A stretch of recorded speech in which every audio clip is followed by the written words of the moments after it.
지으신 주님, 나를 지으신 주님,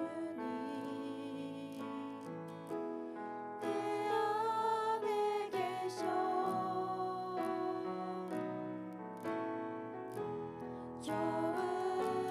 처음부터 내 삶은 그의 손에 있었죠. 내 이름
기뻐하며 찬양하도록 하겠습니다.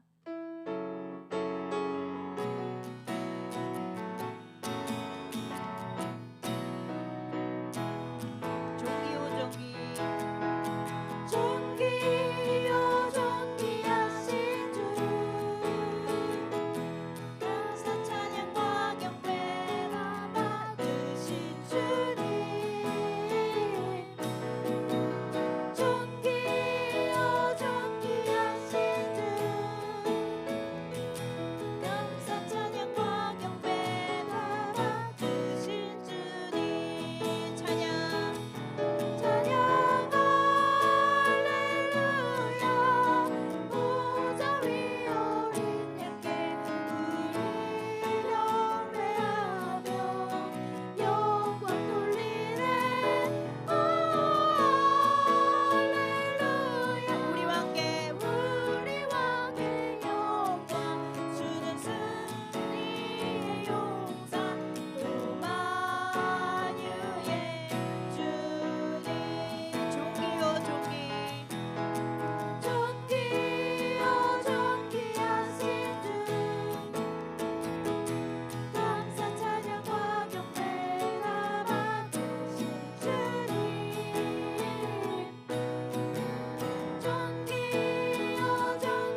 마음속의 전부를 아시는 주님을 우리가 압니다. 그래서 우리가 늘 마음속에 있는 모든 고민과 슬픔과 아픔과 또 하나님께 드리는 그 사랑과 모든 것을 하나님이 아시니 우리가 주님 앞에 아뢰고 모든 근심과 슬픔이 다 사라지는 줄 압니다. 우리 기뻐하시면서 찬양하도록 하겠습니다.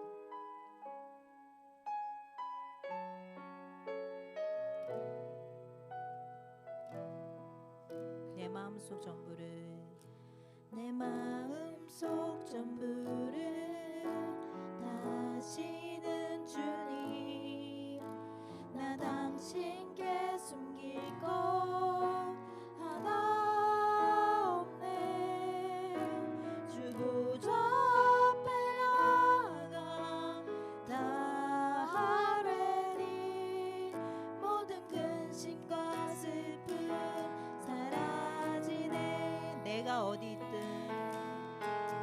내가 어디에 있든 주 함께 하시니 내가 서 있는 이곳 바로 천국 주 보좌 앞에 나가 나 절하니 주의 은혜와 사랑 넘쳐나네 주 내 맘에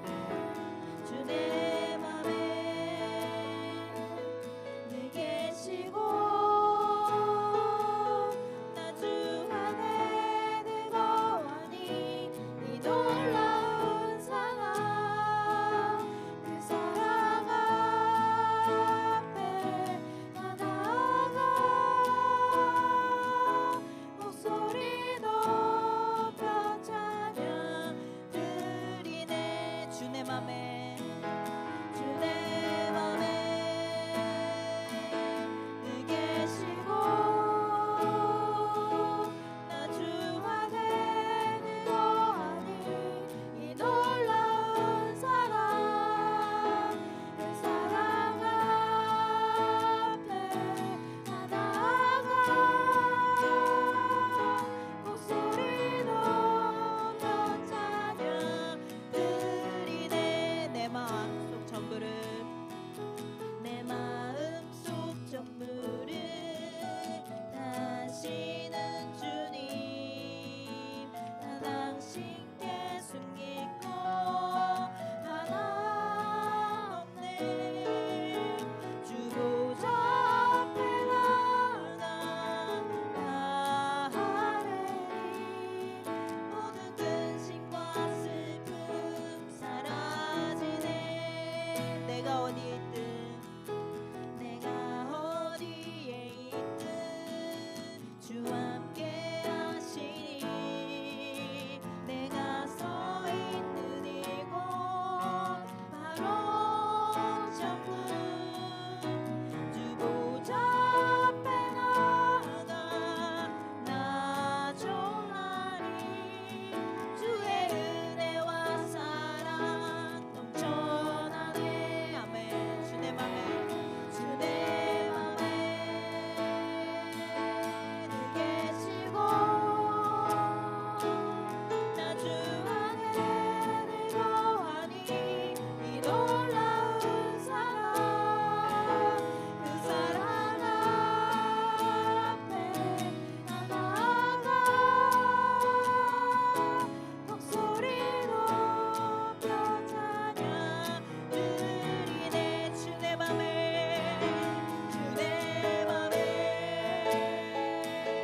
늘 계시고 나 주 안에 늘 거하니 이 놀라운 사랑 그 사랑 앞에 나 나아가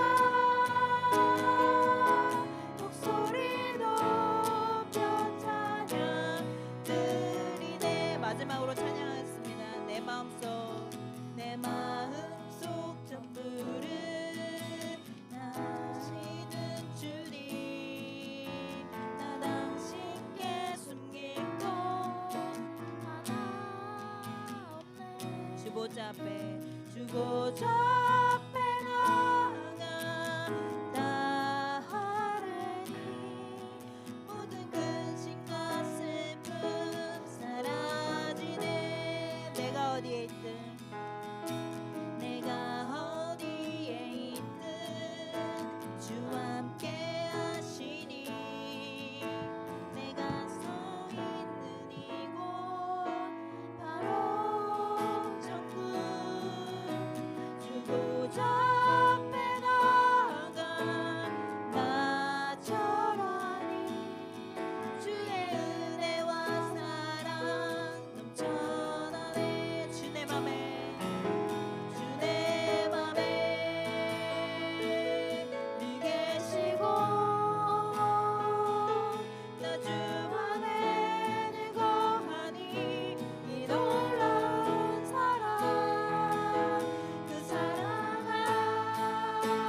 야고보서 1장 1절부터 4절까지 우리 한 절씩 교독하도록 하겠습니다.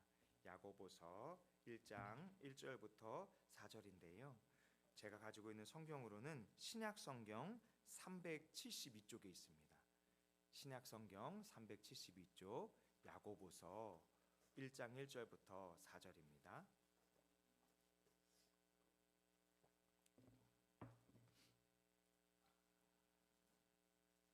야고보서 1장 1절부터 4절입니다.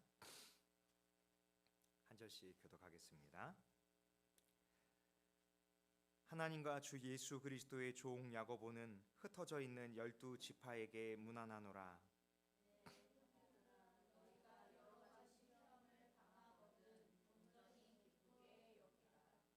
이는 너희 믿음의 시련이 인내를 만들어내는 줄 너희가 알미라. 인내를 온전히 이루라. 이는 너희로 온전하고 구비하여 조금도 부족함이 없게 하려 함이라. 아멘.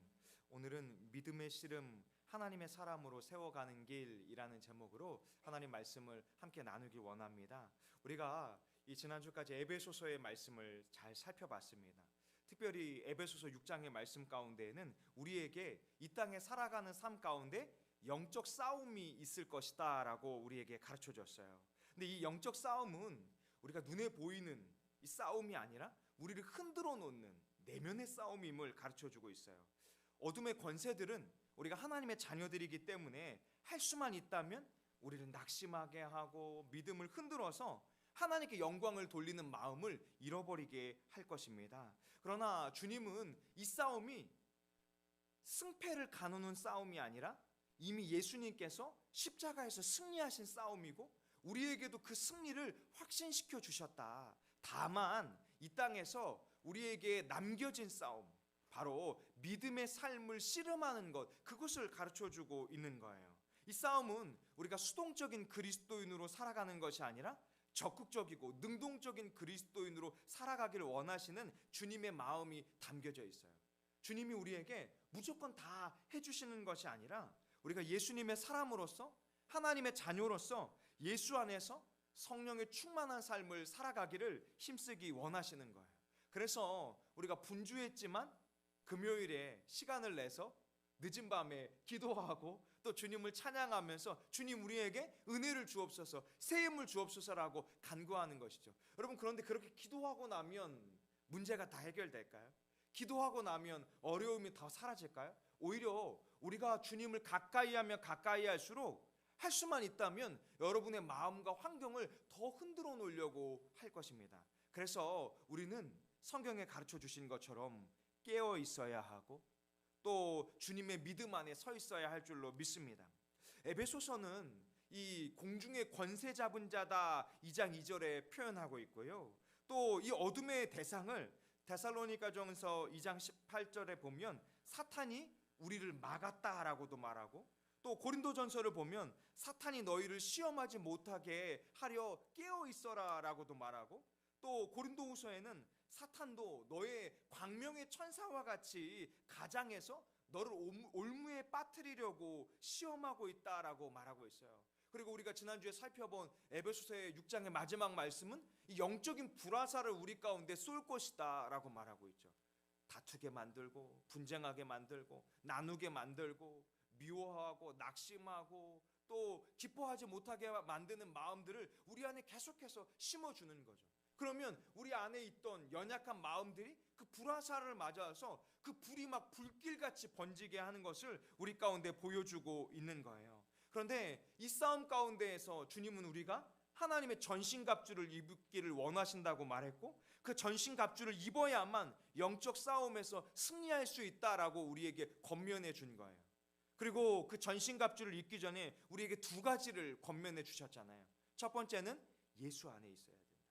예수 그리스도를 믿는 믿음으로 말미암아 살아야 하고 예수님의 능력으로 말미암아 승리해야 한다라고 우리에게 가르쳐주고 있어요. 그러면서 그 이유는 에베소서 6장 12절에 보면 우리의 씨름은 혈과 육을 상대하는 것이 아니요 통치자들과 권세들과 이 어둠의 세상 주관자들과 하늘에 있는 악의 영들을 상대하기 때문이다 라고 말하고 있어요. 그리고 이 싸움은 이제 예비해야 되는 다가오는 싸움이 아니라 지금도 일어나고 있고 임박한 싸움 가운데 있다. 근신하고 깨어 있어야 한다. 성령으로 기도해야 한다라고 우리에게 권면해 주셨던 것입니다. 이제 이번 주부터는 우리가 야고보서의 말씀을 나누길 원하는데요. 야고보서는 초대교회 가운데 굉장히 오해를 많이 불러일으켰던 성경이에요.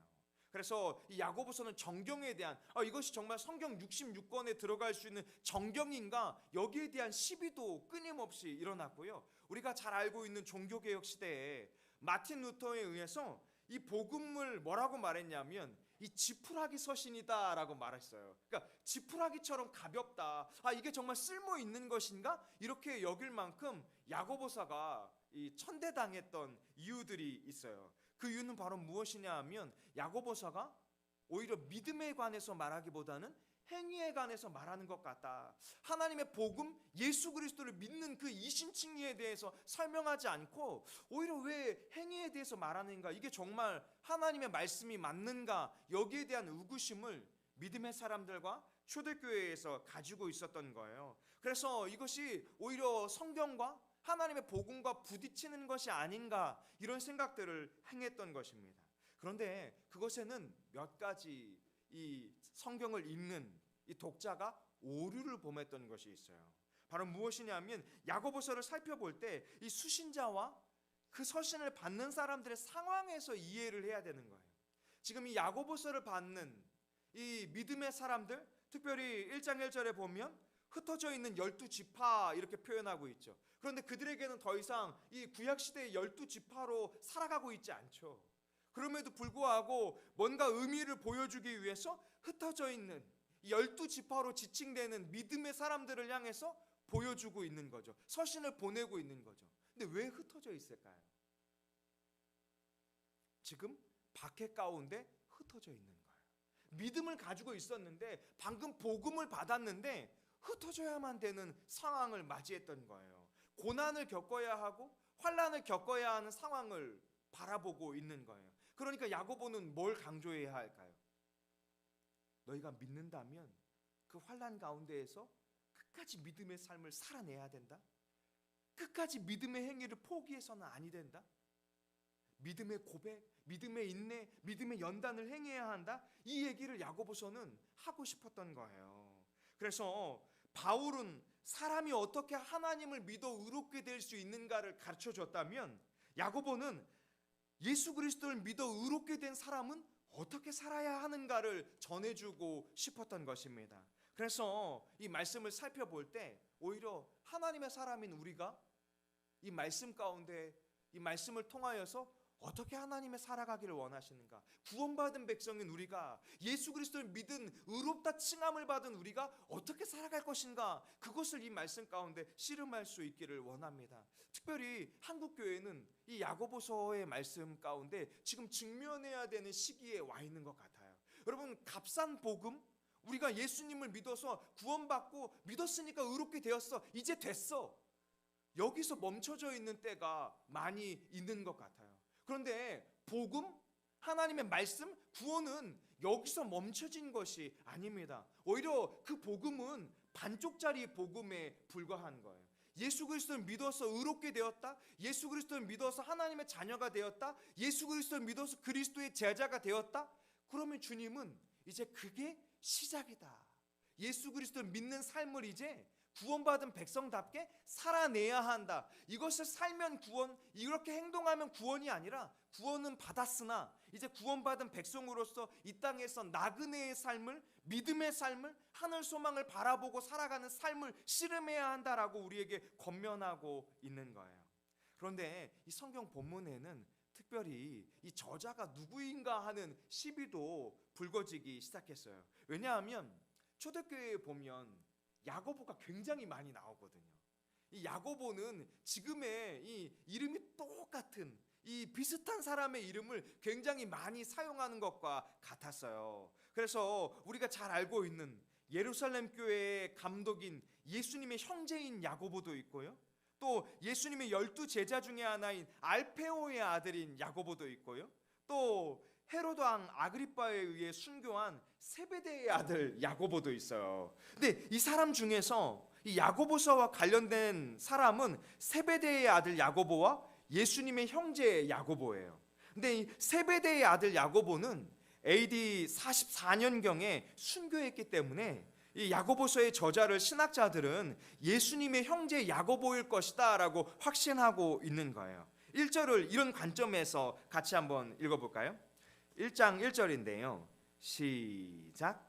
하나님과 주 예수 그리스도의 종 야고보는 흩어져 있는 12지파에게 문안하노라.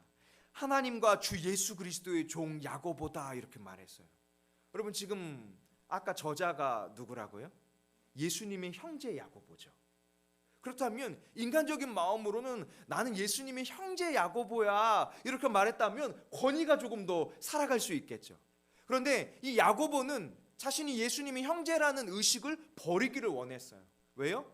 지금 이 하나님의 말씀은 육신적인 혈연 관계가 중요하지 않거든요. 오히려 이 야고보는 뭐라고 말하냐면 나는 하나님과 주 예수 그리스도의 종이다 이렇게 표현하고 있어요. 특별히 나의 주인이 예수 그리스도다. 나는 그 주인 대신 예수 그리스도의 종입니다. 예수 그리스도의 종으로서 지금 이 야고보의 서신을 흩어져 있는 믿음의 사람들에게 보내고 있는 것입니다 라고 고백하고 있는 거예요. 이 1장 1절에 자신의 신앙을 고백하고 있는 거죠. 여호와 하나님에 대한 신앙, 하나님의 독생자로서 십자가에서 우리의 죄를 대속해 주시기 위해서 구원해 주신 예수 그리스도에 대한 신앙을 고백하면서 이 서신을 전하고 있는 거예요.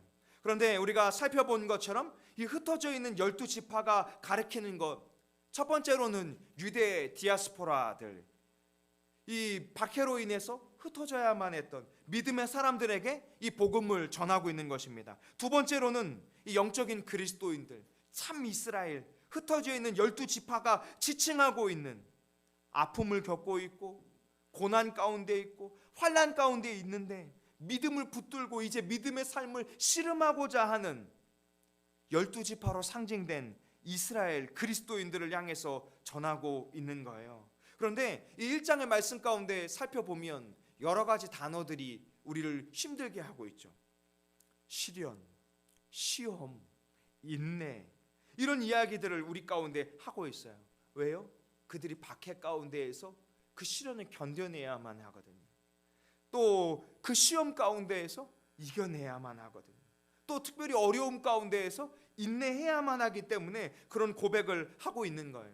사도행전 7장에 보면 스데반 집사님의 순교 이후에 교회는 많은 박해로 인해서 흩어졌다라고 말하고 있어요. 그래서 8장 1절은 이렇게 말하는데요.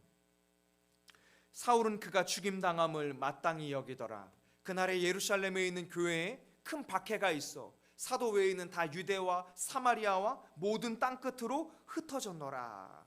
심지어 그 땅끝으로 흩어져서 베니게, 구브로, 안디옥에 이르기까지 여러 이방 지역으로까지 흩어지게 되었다라고 말하고 있는 거예요. 그런데 연고도 없고 그곳에서 정착도 할 수 없었는데 흩어져서 무엇을 행할 수 있을까요?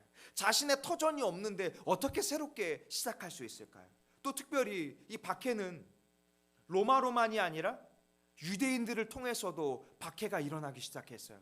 그런데 유대 사회에서 박해를 당하는 그리스도인의 삶은 어떤 것이냐 하면 더 이상 믿음의 공동체에 있을 수 없게 되는 거예요. 유대 사회 가운데에서 제외되었다라는 거 하는 것은요, 이제 그들과 일할 수도 없고 또 노동을 할 수 없기 때문에 가정을 꾸려갈 수도 없는 거예요. 그러면 가정이 불안정해지겠죠. 또 삶 가운데 믿음의 교류를 할 수 없기 때문에 많은 근심과 어려움을 겪게 되는 것이죠. 그들이 이런 환난과 박해를 감내하면서 왜 이 믿음을 지켜야 할까요? 이 믿음 가운데 어떻게 씨름해낼 수 있을까요? 이제 우리가 살펴보면 오늘 이 사도행전 8장에서 흩어졌다고 말했잖아요. 그 복음은 이제 사도행전 1장, 2장, 3장에서부터 시작했어요. 그냥 이 예루살렘 각지에서 또 유대 지방 각지에서 남은 자들이 이 어둠의 시대 가운데를 지나서 복음이 전해지기 시작했고 이제 말씀의 은혜를 받기 시작했고 이제 성령의 역사를 경험하기 시작했는데 그 은혜에 맛보고 누리는 시간이 얼마 되지도 않았는데 이런 박해와 흩어짐을 보게 된 거예요. 그들의 눈 가운데에는 직접 스데반 집사님이 순교당하는 것, 돌에 맞아서 죽게 되는 것도 보게 됐어요. 그리고 나서 도망치듯 흩어져 나와서 열방으로 흩어졌다면 그들의 마음에 어떤 마음이 들었을까요? 나도 예수님 믿으면 스데반 집사님처럼 죽는 거 아니야? 나도 예수님 믿으면 유대 공동체에서 배제되는 거 아니야? 나도 예수님 믿으면 이제 내 가정을 지키기 어려울 만큼, 이 사회에서 살아남기 어려울 만큼 어려운 시절을 겪어야 하는 거 아니야? 그런데 우리는 아직도 이 로마의 지배하에 있는데 로마 사람들은 우리를 가만히 내버려 둘까?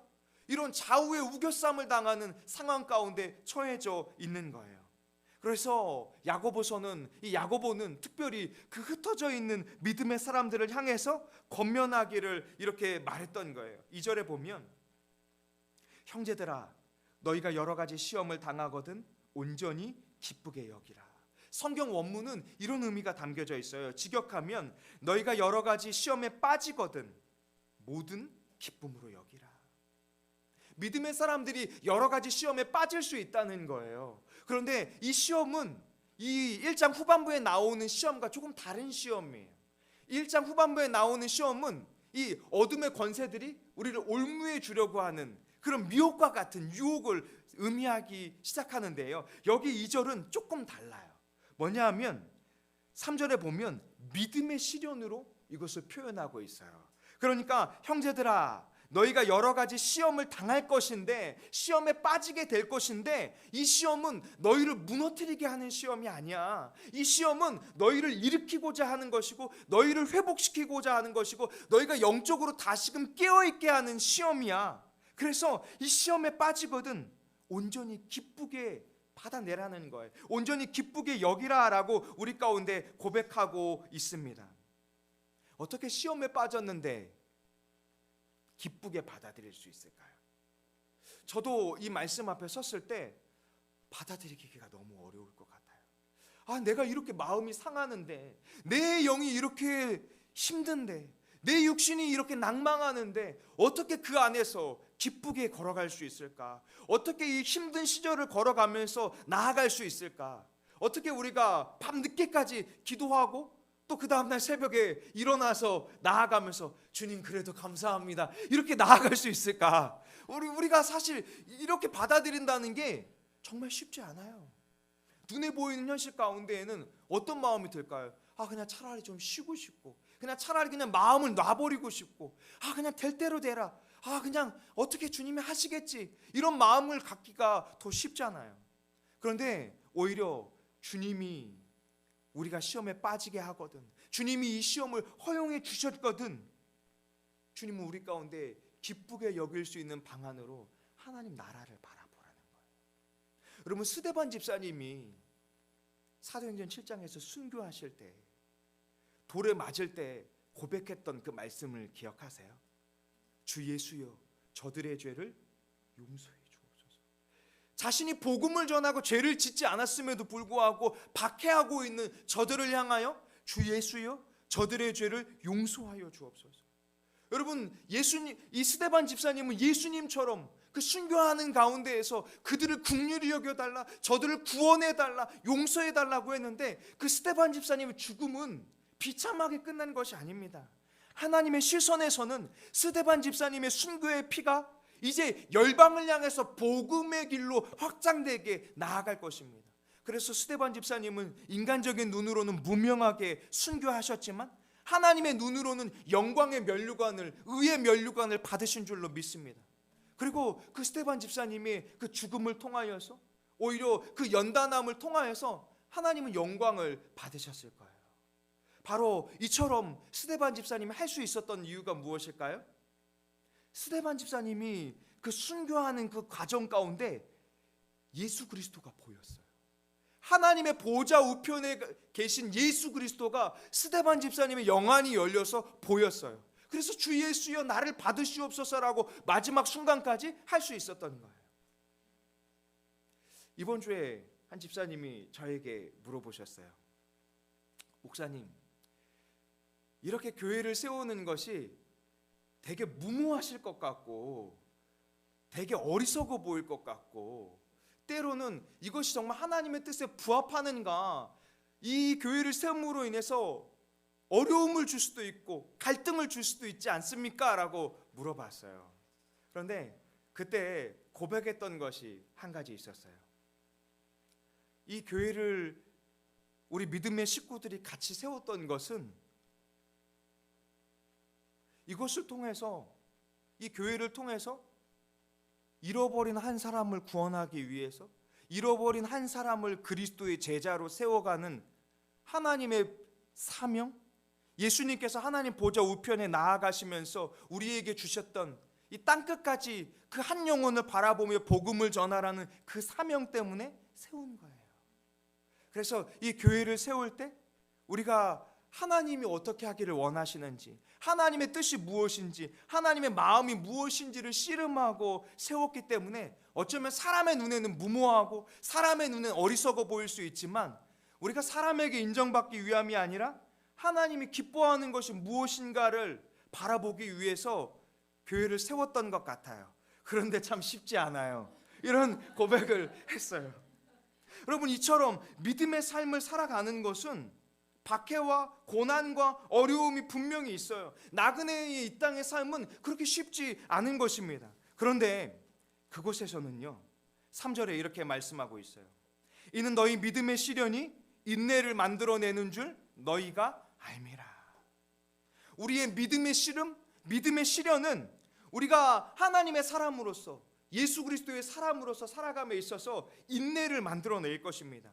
인간적인 시선으로는 어려운 시험과 시련은 차라리 우리 가운데 오지 않았으면 좋겠어 라고 생각할지 모르지만, 우리를 연단하는 믿음의 시련은 우리가 고달프기는 하지만 그것을 통해서 성령께서 우리를 단련시켜 주시고 정금과 같이 만들어 주시고 믿음의 성숙의 길로 인도하여 주실 줄로 믿습니다. 성도의 믿음의 연단은 하나님이 이 땅 가운데 우리가 성화되기 필요한, 주님 닮아가기에 필요한, 우리의 심령 가운데 하나님의 성령의 열매가 맺혀가기에 필요한 밑거름과 자양분이 될 것입니다. 그래서 믿음의 연단은 주여 이 잔을 거두어 주옵소서라고 하기보다는 이 연단 가운데 나를 하나님의 사람으로 만들어 주옵소서, 이 연단 가운데 제가 인내하게 하여 주시고, 주님 제 힘으로 할 수 없으니 하나님의 성령께서 견디어내게 하여 주시고 버티어내게 하여 주시고, 이것을 통해서 하나님의 나라를 보게 하여 주시고 하나님의 꿈과 하나님의 역사를 바라보게 하여 주옵소서라고 기도하며 나아갈 수 있기를 원합니다. 야고보서 5장 11절은 이렇게 말씀해요. 모든 보라 인내하는 자를 우리가 복되다 하나니 너희가 욥의 인내를 들었고 주께서 주신 결말을 보았거니와 주는 가장 자비하시고 긍휼히 여기시는 이시니라. 우리는 욥에게 왜 이 고난이 왔는지 이해할 수 없죠. 하나님이 왜 이 고난을 허용해 주셨는지 이해할 수 없어요. 우리의 인생 가운데에도 왜 아픔을 주시고 왜 고난을 주시고 왜 이렇게 번뇌하는 이 내면의 번뇌와 믿음의 시련이 왜 이렇게 우리를 흔들어 놓게 하시는지 우리는 다 이해할 수 없어요. 하나님의 뜻이 무엇인지 알고 싶고 말씀 가운데 씨름하고 기도 가운데 엎드리지만 하나님의 뜻을 정말 헤아리기 어려워요. 그러나 분명한 사실은 우리가 이 땅에 소망이 있다면 욥의 인내는 값어치 없는 것일 거예요. 그러나 욥의 인내는 하늘의 소망이 있기 때문에 값어치 있는 것입니다. 우리의 연단과 우리의 인내는 이 땅의 것이라면 값어치 없어요. 무모할지 몰라요. 그냥 세상 사람들보다 어쩌면 더 불행하게 사는 것일지도 몰라요. 그러나 우리의 삶이 값어치 있는 것이 무엇이겠습니까? 무명한 자 같으나 하나님 앞에 유명한 자요, 죽은 자 같으나 하나님 앞에 살아있는 자요. 우리가 그리스도의 향기로 살아내고 그리스도의 편지로 살아낼 때 우리의 삶이 하늘에 있고 우리의 기업이 하나님 나라에 있고 우리의 영광이 하나님께서 우리가 죽어서 맞이할 그곳에서 영광의 면류관을 우리에게 씌워주시며 잘했다 충성된 종아, 수고했다 내 딸아 내 아들아 말씀해 주시지 않을까요? 스데반 집사님이 그곳을 본 것 아닐까요? 어쩌면 아직 우리의 시선은 거기까지 미치지 못했을 수도 있지만 이 4절의 말씀처럼 인내를 온전히 이루라. 이는 너희로 온전하고 구비하여 조금도 부족함이 없게 하려 함이라. 성경 원문을 직역하면 이 온전하게 이루어진다라는 것처럼, 여러분 저는 이 말씀을 바라볼 때 노아를 향한 하나님의 고백이 떠올랐어요. 여러분, 노아는 불완전하죠. 연약하죠. 죄가 있죠. 그런데 하나님은 그런 노아를 향해서 노아야, 너는 의인이고 완전한 자고 온전한 자고 하나님과 동행하는 자다라고 선언해 주셨죠. 그의 거룩한 행동이 아니라 그가 예수 그리스도를 믿음으로 하나님 아버지를 경외함으로 그 믿음 때문에 하나님 그 믿음을 보시고 너는 의롭다, 의로운 자다 칭함을 여겨주시고 네가 나를 믿기 때문에 온전해다, 네가 나를 믿기 때문에 나와 동행하는 길을 걸을 것이다, 그러므로 너희로 온전하고 구비하여 조금도 부족함이 없게 성숙시켜 주실 것이다, 이 얘기를 하시는 것 같아요. 오늘 우리의 삶 가운데에서 성도가 온전하고 구비되고 주님 보시기에 부족함 없도록 성숙되어져 가는 길은 무엇일까요?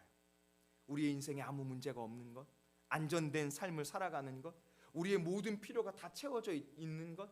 그럼 그런다면 우린 주님 앞에 기도할 게 별로 없을 거예요. 마음이 그냥 항상 행복하다면 주님 앞에 매달릴 이유가 별로 없어요. 그래서 이 시대는요, 초대교회보다 더 예수님 믿기가 어려운 시대예요.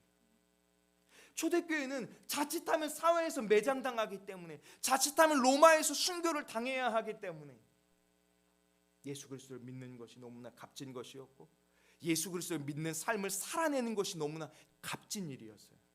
여러분, 오늘 이 야고보서를 쓴 예수님의 형제 야고보도 신학자들의 이 역사가 요세푸스에 의하면 훗날 순교하였다라고 기록하고 있어요. 그가 어떻게 순교의 길을 걸어낼 수 있었을까요? 너희들이 그렇게 살아야 돼, 이렇게 말했던 게 아니에요. 야고보는 선생이 아니었어요. 성경을 가르쳐주는 선생이 아니라 예수 그리스도의 제자요, 예수 그리스도의 종으로서 그 삶을 살아냈기 때문에 스데반 집사님처럼, 베드로처럼 예수님이 걸어가신 그 십자가의 길을 걸어낸 줄로 믿습니다. 사랑하는 다선 동행교회 식구들이여, 우리가 살아가면서 겪는 우리를 연단하는 믿음의 씨름, 시험은 여러분이 무너뜨리기 위한 것이 아님을 기억했으면 좋겠어요. 오히려 이 시험 가운데에서 내가 하나님의 사람으로서 살아가게 하기 위해서 하나님이 이 길을 보여주시는구나, 하나님이 아프고 고통스럽지만 그곳에서 하나님 나라를 보게 하시고 그곳에서 하나님 나라의 씨앗을 보게 하시는구나, 내가 참으로 한 걸음 내딛기도 힘든 연약한 존재이지만 믿음의 길을 걷게 하시는구나, 내가 무엇이기에 이렇게 하루도 제대로 살아갈 수 없는 제 자신이 예수 그리스도를 믿게 하여 주시고 예수 그리스도의 복음을 맡겨주시고 그 십자가 복음을 붙들고 한 영혼을 사랑하고 애통하고 아파하며 기도하게 하시고 복음을 전하기를 힘쓰게 하시는지 우리는 이해할 수 없죠. 그런데 그것이 주님이 우리를 사랑하는 방법이신 것 같아요. 그것이 이 땅에서 남겨주신, 아직 예수 그리스도를 믿고 하나님 나라에 들어가기까지 하나님의 자녀로서 예수 그리스도의 제자로서 우리를 이 땅에 남겨두신 이유가 바로 이 믿음의 길을 걷기를 위해서, 야고보의 고백처럼 낭망하지 않고 주님 주시는 기쁨으로 주님이 성숙의 길로 걸어가도록, 주님, 내가 이 시련 가운데에서 기뻐하며 주님 바라봅니다. 내가 이 어려움 가운데에서 믿음으로 견뎌내고 버텨내며 주님 소망합니다. 주님, 나 하나 살아가는 것도 급급하고 버거운데 내 옆에 있는 식구들 믿음의 연단으로 붙들며 버텨내며 이 거친 파도 앞에서 뒤돌아서지 않고 이 손 놓지 않고 붙들고 나아가기 원합니다. 주님, 이 믿음의 고백을 하면서 오늘 우리가 믿음의 씨름을 이 주일에도, 일주일의 삶 가운데에도 나에게 허락하신 가정과 일터와 삶의 자리에서 나누어 갈 수 있기를 소망합니다. 제가 기도하고 찬양하겠습니다. 사랑하는 하나님 아버지, 믿음의 길을 굳건하게 걸어가게 하여 주옵소서. 주님, 우리의 인생 가운데 믿음의 시련과 어려움이 있다 할지라도 주님 손 놓지 않게 하여 주시고 믿음의 지체들을 굳건하게 붙들고 말씀 붙들고 인내를 우리의 심령과 공동체 가운데 이루며 하나님의 나라와 영광을 바라보게 하여 주시옵소서. 예수님 이름으로 기도하옵나이다. 아멘. 우리 같이 찬양하고 기도하길 원하는데요, 슬픈 마음 있는 자 같이 찬양하겠습니다.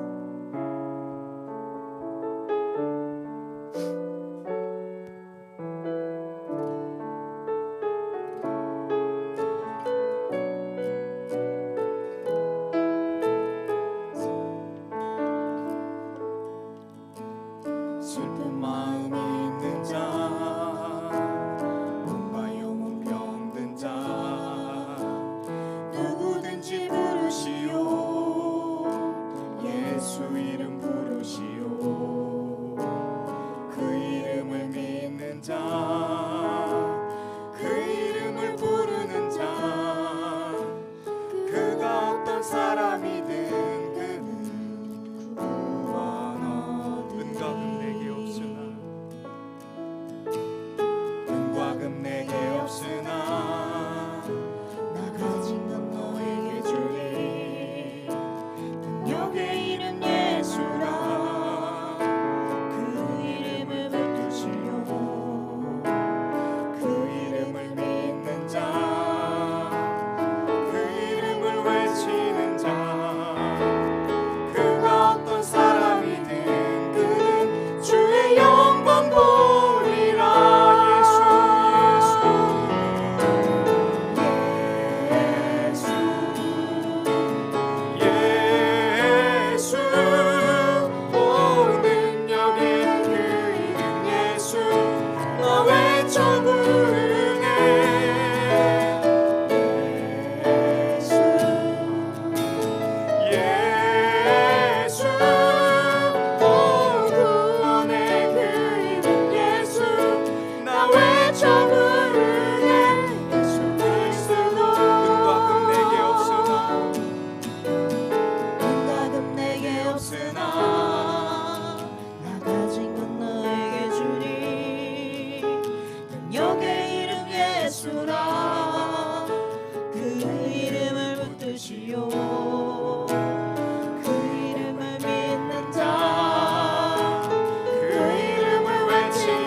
말씀을 붙들고 기도하기 원하는데요,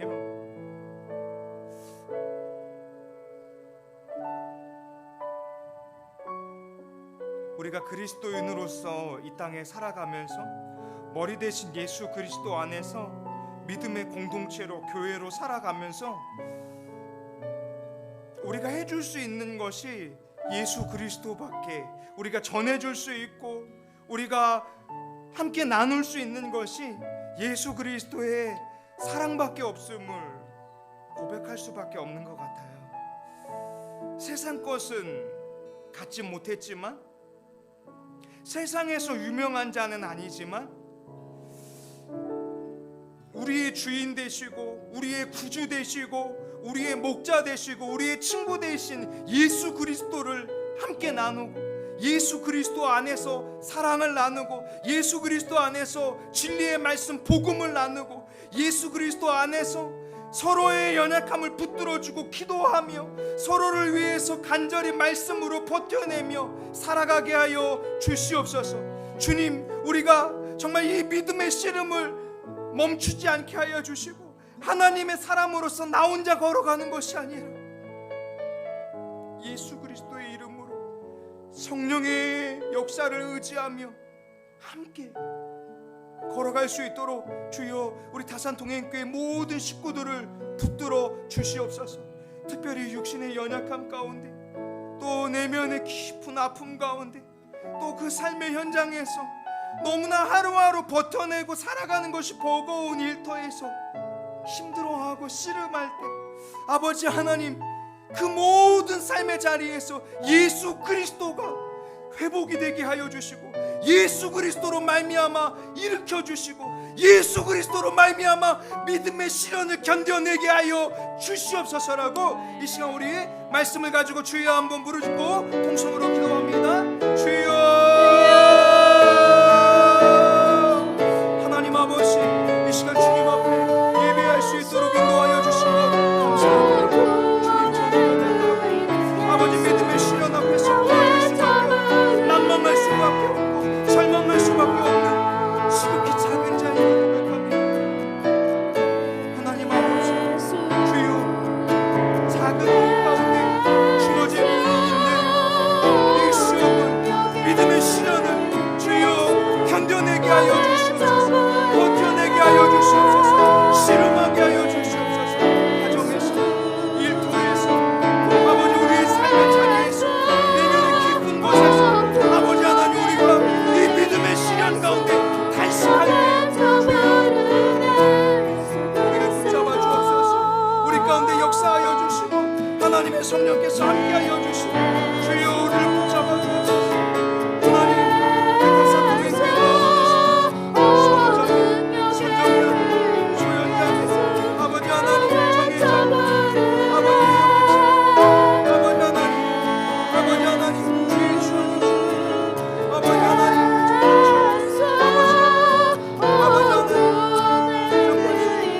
주여 모두를 버텨내게 하여 주시고 견뎌내게 하여 주시고 씨름하게 하여 주시고 은혜를 부어 주시옵소서.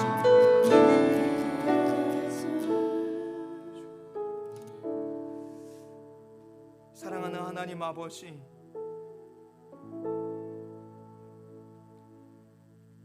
하나님 아버지와 예수 그리스도의 주인 되심을 고백하는 주의 자녀들이고 주의 백성들이고 주의 종들인 우리를 굽어 살펴 주시옵소서. 사랑하는 주님, 믿음의 시련 가운데에서도 한 걸음 걸어내게 하여 주시고 우리가 넘어서지 못할 것 같은 벽 앞에서도 주님이 우리를 붙드셔서 뛰어넘게 하여 주시고 하나님, 이 파도 앞에 움츠러들 수밖에 없고 떠밀려갈 수밖에 없는 우리의 인생 같을지라도 주님이 우리를 지켜주시고 끝까지 인내하게 하여 주셔서 저 천성으로 성도의 견인처럼 이끌어 주실 줄로 믿습니다. 아멘. 하나님, 우리의 연수가 얼마인지는 모르지만 그 남은 인생의 세월 가운데 하나님의 나라를 꿈꾸게 하여 주시고 다시 오실 예수 그리스도를 소망하게 하여 주시고 하나님 나라에서 주님이 우리에게 씌워주실 의의 면류관, 영광의 면류관을 사모하며 마라나타 주 예수여 속히 오시옵소서라고 주님 기다리며 믿음의 시련 가운데 인내하고 하나님의 자녀로서 성화되어 갈 수 있도록 역사하여 주시옵소서. 삶을 드리고 우리의 것을 주님 앞에 올려드렸습니다. 아버지, 우리의 삶과 우리의 것을 통하여서, 맡기신 것을 통하여서 잃어버린 한 영혼을 구원하게 하여 주시고 이 지역에 아파하고 고통당하는 식구들을 돕고 섬기게 하여 주시옵소서. 주님, 한 주간에도 우리 모든 식구들 주님의 성령께서 충만하게 하여 주시고